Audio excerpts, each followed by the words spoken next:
परीक्षा म्हणजेच MPSC, UPSC, सरळ सेवा, पोलीस भरती या सर्वांसाठी महत्त्वाचा टॉपिक म्हणजेच वर्ग आणि वर्ग समीकरणे आज आपण या ठिकाणी बघणार आहे। प्रत्येक प्रकारचे गणित आपण या ठिकाणी बघणार आहे, त्यामुळे व्हिडिओ शेवटपर्यंत बघा। व्हिडिओ आवडला तर व्हिडिओला लाईक, शेअर आणि कमेंट करायला विसरू नका आणि त्याचप्रमाणे जर चॅनलवर नवीन आणि पहिल्यांदाच असाल तर चॅनलला नक्की सबस्क्राइब करून बेल आयकॉन दाबा। त्याचप्रमाणे जी आपण पुस्तकं रेफर केलेली आहेत त्याची लिंक ऍड टॅग मध्ये आपण दिलेली आहे, ती तुम्ही बघू शकता। तर मग चला सुरुवात करूया आजच्या पहिल्या गणिताला। गणित काय दिलेलं आहे बघा, पुढीलपैकी पूर्ण वर्ग संख्या कोणती असं आपल्याला विचारलेलं आहे। आता पूर्ण वर्ग संख्या ही कशावर ओळखायची तर बघा, या ठिकाणी एकक स्थानी जर समजा 2, 3, 7 आणि 8 या चारीपैकी एक जरी संख्या येत असेल तर ती संख्या पूर्ण वर्ग संख्या नसते। तर एकक स्थानी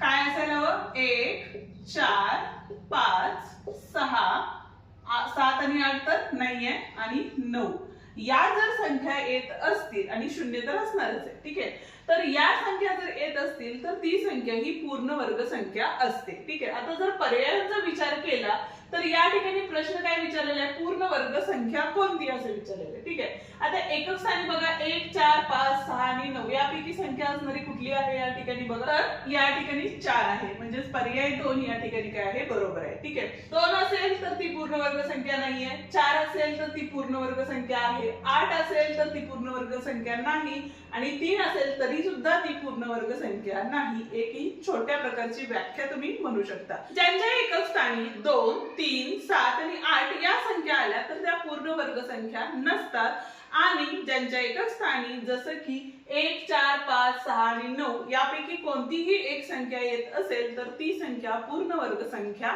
असते। जाऊया दुसऱ्या नमुन्यात। आता दुसरा प्रश्न बघा, पुढीलपैकी पूर्ण वर्ग संख्या कोणती, ठीक आहे। त्यामध्ये आता एकक स्थानी सर्व ठिकाणी 5 आहे। आपण मगाशी म्हणजे पहिल्या गणितातच बघितलं, जर एकक स्थानी 5 असेल तर ती संख्या पूर्ण वर्ग संख्या असते।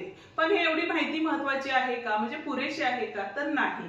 बघा 5 चा वर्ग म्हणजे 25 चा वर्ग किंवा 5 चा वर्ग किंवा एकक स्थानी 5 असेल अशा संख्येचा ज्या वेळेला आपण वर्ग करतो ती ट्रिक आपण बघितलेली आहे। तर त्यावेळेला आपण काय करतो, जर समजा 25 असेल तर आपण काय करतो बघा, 5 चा वर्ग करतो, तो किती येतो, 25 येतो आणि त्याच्या पुढची जी संख्या आहे 2 गुणिले आपण काय करतो 3, म्हणजे 2 च्या पुढची संख्या किती आहे 3, त्याला गुणतो म्हणजे किती झाले 6, म्हणजे 25 चा वर्ग हा किती आला बघा, 625 आला, बरोबर आहे। म्हणजेच आता या ठिकाणी विचार केला तर एकक आणि दशक स्थानाला किती आहे तर 2 आणि 5, म्हणजे शेवटच्या दोन संख्या ह्या 25 असल्या पाहिजेत। जर 15 चा जर वर्गाचा विचार केला आपण तर या ठिकाणी किती येतात बघा, तर 225 येतात, म्हणजे शेवटचे दोन अंक हे काय आहेत आपले 25 आहेत, बरोबर आहे। त्याचा जर विचार केला तर या ठिकाणी ह्या दोन वर्ग संख्या नसणार आहेत, कारण इथं 45 आहे आणि इथं 05 आहे। आता राहिले पर्याय 2, इथं पण 25 आहे, इथं पण 25 आहे। आता हे वर्ग संख्या आहेत का नाही हे कशावरून ठरवायचं, तर या ठिकाणी बघा 25 तर आहे, ठीक आहे, पण हा जो 40 आहे या 40 ची ज्या वेळेला आपण फोड करू त्यावेळेला सलग येणाऱ्या दोन संख्या येतात का, नाहीत येत, ठीक आहे। म्हणजेच काय येतात बघा इथं, तर 55 ते 40 येतात, 10 चोक 40 येतात, सलग येणारी संख्या येते का, नाही, म्हणजे हा पर्याय सुद्धा चुकीचा आहे। आता हा पर्याय बरोबर कसा, तर या ठिकाणी बघा 56 आणि 25 आहे, 25 म्हणजेच किती झाले, याचं वर्गमूळ 5 झालं, ठीक आहे। आता 56 ची जर फोड केली तर किती होतात, तर 7 8 56 येतात। मग आपण काय करतो, जी छोटी संख्या असते ती आपण या ठिकाणी लिहितो, म्हणजे 56 25 ही काय आहे, वर्ग संख्या आहे, म्हणजे 5625 ही वर्ग संख्या आहे, ठीक आहे। जाऊया आता पुढच्या प्रश्नाकडे, पण त्याआधी अजूनही व्हिडिओला लाईक केलं नसेल तर व्हिडिओला लाईक करा आणि व्हिडिओ शेवटपर्यंत बघा, कारण प्रत्येक गणित हे वेगळ्या पद्धतीचं आहे, प्रत्येक गणितात वेगळी ट्रिक वापरलेली आहे। आता एकक स्थानी जर 0 असेल तर ती वर्ग संख्या असते, हे आपण पहिल्या गणितात बघितलेलं आहे। पण किती 0 असायला हवेत किंवा एकक स्थानी जर 0 असेल तर ती वर्ग संख्या कशी ओळखायची ते आता या गणितामध्ये आपण बघूया, ठीक आहे। प्रश्न तोच आहे, पूर्ण वर्ग संख्या कोणती। आता एक गोष्ट लक्षात घ्या, ज्या वेळेला एकक स्थानी 0 येतं त्यावेळेला दिलेली संख्या ही पूर्ण वर्ग संख्या असेलच असं नाही. जर ती पूर्ण वर्ग संख्या असायला हवी असेल तर त्यासाठी पहिली अट आहे ती म्हणजे ती काय असणार आहे, ज्या शून्य आहेत त्या काय असणार आहेत, 2च्या पटीत असणार आहेत. म्हणजेच काय असणार आहेत बघा, एक तर 2 शून्य किंवा एक तर 4 शून्य किंवा एक तर काय असणार आहेत बघा, इथं 6 शून्य असणार आहेत. ठीक आहे, 2 संख्या शून्य असतील तरीही ती पूर्ण संख्या आहे. पण दुसरी अट आहे की राहिलेले जे अंक आहेत जसं की 48, 81, 121, 125 हे काय असले पाहिजे, पूर्ण वर्ग संख्या असल्या पाहिजेत. आता 48 हा पूर्ण वर्ग संख्या आहे का, नाही, म्हणजे पहिला पर्याय तर चुकीचाच आहे. त्याच्यानंतर 81 चा जर विचार केला तर 99 किती होतात, तर 81 होतात, बरोबर आहे. पण या ठिकाणी शून्य देताना काय दिलेले आहेत, 1, 2 आणि 3 शून्य दिलेले आहेत, म्हणजे हा पर्याय सुद्धा चुकीचा आहे. कारण आपण आताच बघितलं की शून्य ह्या काय असल्या पाहिजेत, 2च्या पटीमध्ये असल्या पाहिजेत. ठीक आहे. आता तिसऱ्यामध्ये जर विचार केला तर इथल्या 2 शून्य आहेत, बरोबर आहे. म्हणजे वर्ग संख्या घेताना आपण काय करतो, एक तर एकच शून्य लिहितो आणि दुसरी गोष्ट 121 हा कशाचा वर्ग आहे, तर 11चा वर्ग आहे. म्हणजेच जो तिसरा पर्याय आहे तो काय असणार आहे, बरोबर असणार आहे. चौथ्या पर्यायाचा जर विचार केला तर शून्य या 2च्या पटीत आहेत, पण 125 हा कशाचाच वर्ग नाहीये, त्यामुळे हा पर्याय चुकीचा आहे. ठीक आहे, जाऊया आता पुढच्या गणिताकडे. नमुना चौथा बघतोय, काय सांगितलेलं आहे बघा, गणित तेच आहे, पूर्ण वर्ग संख्या कोणती. आता मगाशी काय बघितलं आपण, जर एकक स्थानी शून्य असतील तर, पण दशांश चिन्ह असेल तर दिलेली संख्या पूर्ण वर्ग संख्या आहे कशावरून ओळखायची, तर इथं सुद्धा शून्याचाच नियम वापरायचा आहे. फक्त इथं काय करायचं आपल्याला, तर दशांश चिन्हानंतर येणाऱ्या जेवढ्याही संख्या आहेत त्या 2च्या पटीतील संख्या पाहिजेत. म्हणजे जसं की आता या ठिकाणी बघा, दशांश चिन्हानंतर किती संख्या आल्या, तर 3 संख्या आल्या. या 2च्या पटीतील संख्या आहेत का, 3 हे 2च्या पटीत येतं का, नाही. म्हणजे पहिला पर्याय या ठिकाणी चुकीचा आहे. दुसऱ्या पर्यायाचा विचार केला तर या ठिकाणी बघा किती आहेत, 25 आहे. म्हणजे 2 संख्या आलेल्या आहेत आणि 2 संख्या आलेल्या आहेत त्याचा अर्थ काय झाला, तर दिलेली संख्या ही पूर्ण वर्ग संख्या आहे. तरी आपण तिसऱ्या आणि चौथ्या पर्यायाचा विचार करूया. इथे बघा 1, 2, 3, 4, 5 दिलेले आहे. ठीक आहे, मग 5 ही 2च्या पटीतील संख्या आहे का, नाही. आणि इथं तर एकच आहे, इतर नसणारच आहे. म्हणजे उत्तर काय असणार आहे आपलं, 6.25 हे उत्तर असणार आहे.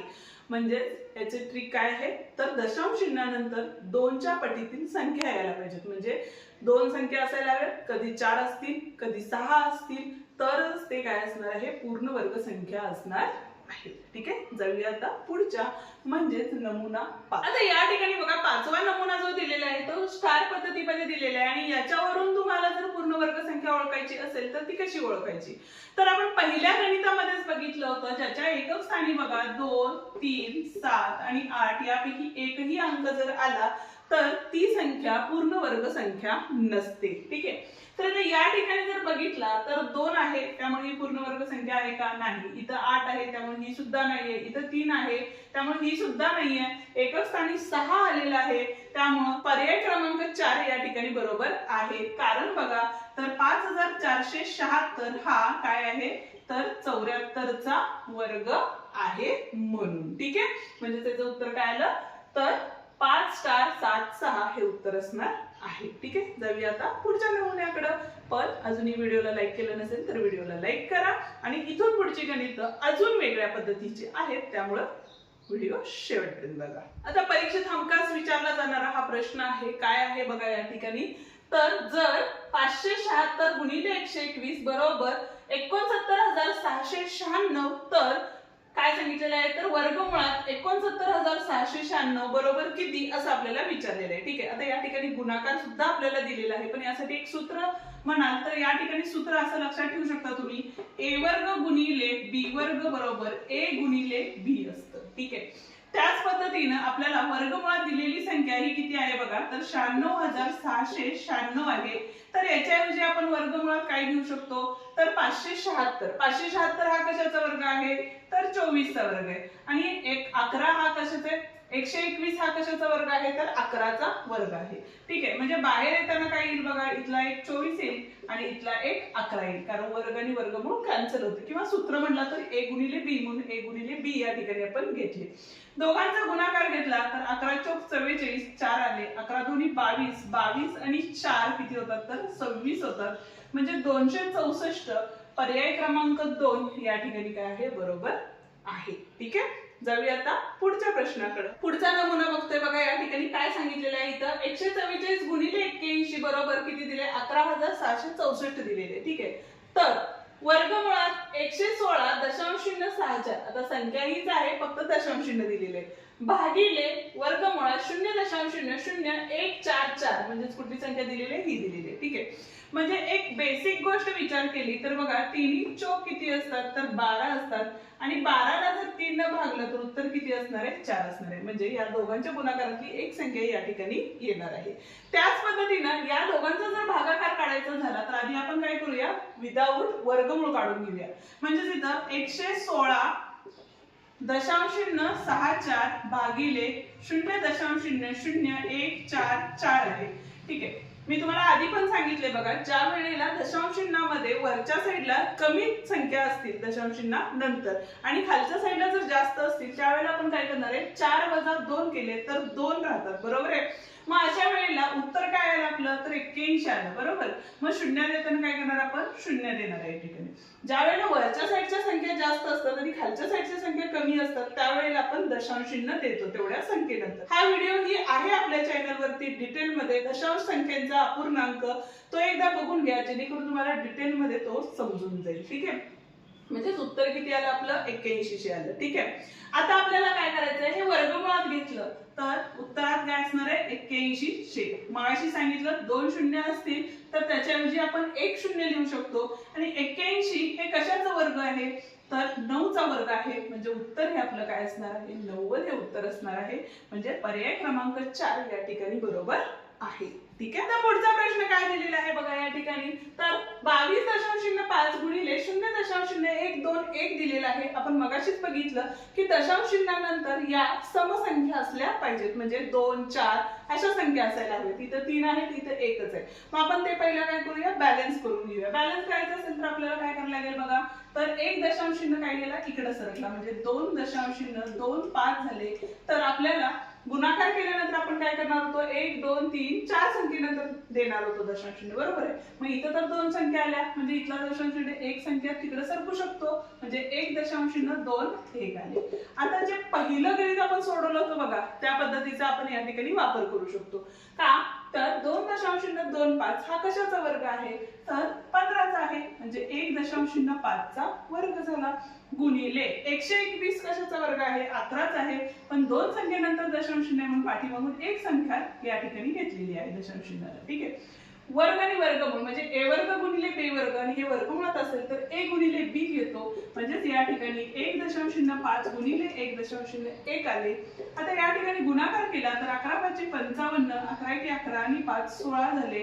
दशांश चिन्ह 1 आणि 2 1 आणि 2 म्हणजे या ठिकाणी आले. म्हणजे पर्याय क्रमांक 3 या ठिकाणी काय आहे बरोबर आहे. ज्यावेळेला मी गणित सोडवून देत असते त्यावेळेला त्या ट्रिक्स तुम्ही तुमच्या नोटबुक मध्ये नोट डाऊन करून घ्या जेणेकरून तुम्हाला त्याचा परत फायदा होईल. ठीक आहे, जाऊया पुढच्या प्रश्नाकडे. पण अजूनही व्हिडिओला लाईक केलं नसेल तर व्हिडिओला लाईक करा, हाईप द्या आणि तुमच्या मित्रांनाही आपले व्हिडिओ नक्की शेअर. पुढचं गणित काय दिलेलं आहे तर वर्गमुळात 0.16 अधिक वर्गमुळात 0.0081 असं दिलेलं आहे.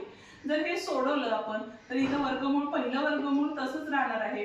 इथं बघा 1 2 3 4 आहे. ठीक आहे, 81 हे कशाचा वर्ग आहे तर 9चा आहे. त्यामुळे आधी 9 तर घेतले आपण, पण आता दशांश चिन्हानंतर किती संख्या यायला पाहिजे तर 2 संख्या यायला पाहिजेत. म्हणून 1 दुसरी संख्या नाहीये म्हणून इथं 0 घेतली, इथं दशांश चिन्ह दिलं आणि इथं 0 किंवा 2 शून्याऐवजी 1 शून्य द्या आणि 81 ऐवजी 9 घ्या.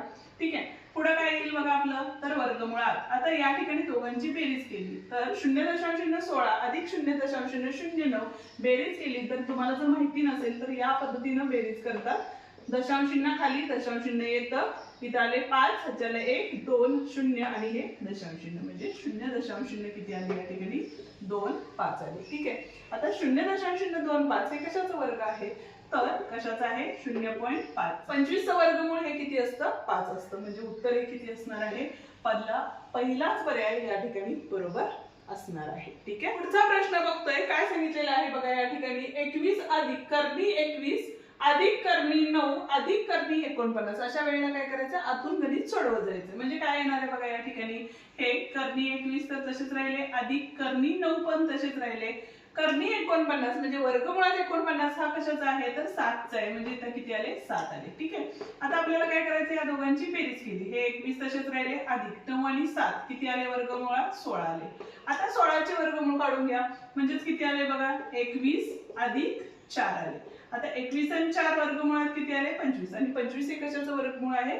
तर 5 आहे म्हणजे उत्तर किती असणार आहे आपलं 5 म्हणजे पर्याय क्रमांक 4 या ठिकाणी बरोबर आहे ठीक आहे आता पुढचा नमुना बघतोय या ठिकाणी बघा काय सांगितलेलं आहे जर वर्गमुळात 1 अधिक 27/169 बरोबर 1 अधिक x/13 तर x बरोबर किती असं आपल्याला सांगितलेलं आहे ठीक आहे मग पहिल्यांदा आपल्याला काय करायला लागेल सोडवून घ्यावं लागेल म्हणजेच बघा वर्गमुळात 1 अधिक 27 छेद किती आहे या ठिकाणी तर 169 आहे ठीक आहे तिरकस गुणाकार केला तर या ठिकाणी वर्गमुळात 169 अधिक 27 भागिले 169 केले तर बेरीज करा वरच्या संख्यांची किती येईल बघा 16 हातच्याला 1 आले 7 2 8 आणि 1 9 आले आणि त्याले 1 भागिले 169 हे वर्गमुळात होतं आता याचं वर्गमूळ काढलं तर किती येणार आहे बघा इथं 14 भागिले किती असणार आहे 13 असणार आहे पण दिलेली याला बरोबर संख्या काय आहे तर 1 अधिक x/13 ही संख्या दिलेली आहे मग आता 14/13 च्या ऐवजी आपण काय घेऊ शकतो बघा किंवा 13 ने